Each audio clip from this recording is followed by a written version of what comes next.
Après la sortie de la France et plus récemment celle de l'Union africaine au sujet du processus électoral en République démocratique du Congo, nous nous sommes demandé si entre-temps on avait changé la définition du mot souveraineté. Comment comprendre cette sortie de l'Union africaine au sujet de la RDC autrement que de l'ingérence dans les affaires internes d'un État? La République démocratique du Congo n'est même pas dans la configuration de la Côte d'Ivoire en 2010, où c'est l'ONU qui finançait et avait imposé sa certification sur les résultats.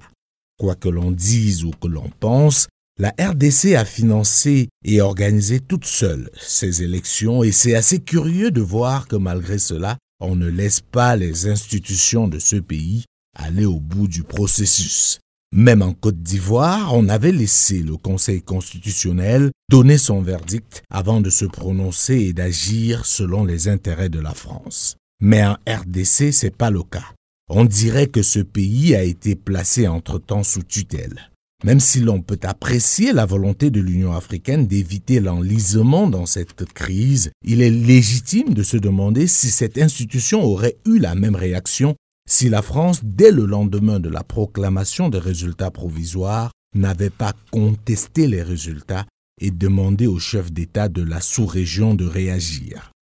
Ces élections se sont déroulées à peu près dans le calme, ce qui est une bonne chose, mais il semble bien que les résultats proclamés, M. Tshisekedi déclaré vainqueur, ne soient pas conformes aux résultats que l'on a pu constater ici ou là, parce que la conférence épiscopale du Congo a fait des vérifications, a annoncé des résultats qui étaient totalement différents. Donc vous craignez des troubles? Je pense qu'il faut qu'il y ait d'abord qu'on garde son calme, qu'on évite les affrontements, et puis que la clarté soit faite sur ces résultats qui sont inverses à ceux que l'on imaginait et à ceux qui étaient avancés. Il y a des risques. Mal tourné parce que M. Fayoulou était a priori le leader sortant des élections et qui aujourd'hui, la France agit parce qu'elle est membre du Conseil de sécurité. Elle a saisi le Conseil de sécurité en fin de semaine dernière pour que les résultats constater soit les résultats réels, et puis elle souhaite que le calme revienne, que la sérénité soit présente dans ce pays,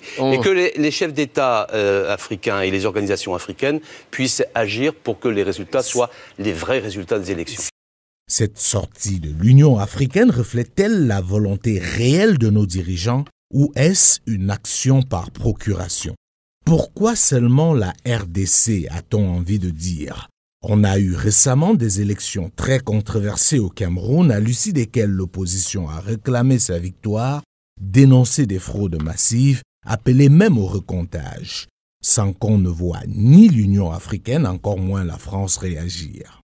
Au contraire, la position de la France sur ce cas précis était d'une lucidité amusante, car elle cachait mal son parti pris.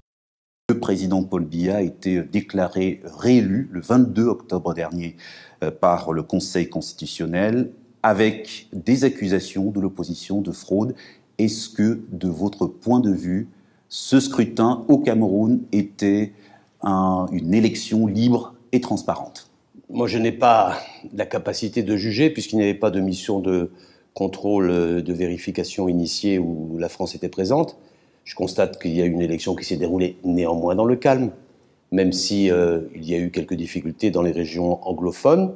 Je constate qu'un président a été déclaré élu, Paul Biya, par le Conseil constitutionnel. Il a été déclaré élu, donc je le constate, par les institutions camerounaises. Je le constate. Et nous avons, à l'égard de Paul Biya, une relation de confiance, mais une relation très exigeante. Et je pense que je ne réfléchis pas en termes d'alliance, je réfléchis en termes de responsabilité politique des différents pays africains qui assument eux-mêmes leurs propres responsabilités politiques et qui font leurs choix.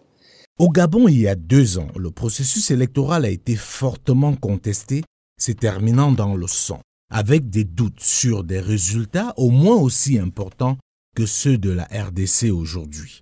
Mais là encore, on n'a vu ni la France ni l'Union africaine vouloir s'ingérer et remettre en cause la souveraineté de ce pays. Les exemples de ce genre sont légion. Oui, la RDC est un pays particulier, car extrêmement grand et riche. Lui, il n'a pas droit, même à une souveraineté factice comme celle dont jouissent la plupart des pays africains. C'est pour cela qu'on peut tout se permettre avec et dans ce pays. Pour ceux qui en doutaient encore, ils ont là la preuve que la plupart des pays africains ne sont véritablement pas indépendants. Ce qui intrigue dans la démarche de l'Union africaine, c'est ce 2 poids 2 mesures et cette détermination à géométrie variable. Ce qui prouve que malgré les avancées impulsées notamment par la réforme Kagame, cette institution, à l'instar de la plupart de ses membres, est victime d'une crise d'autonomie sévère.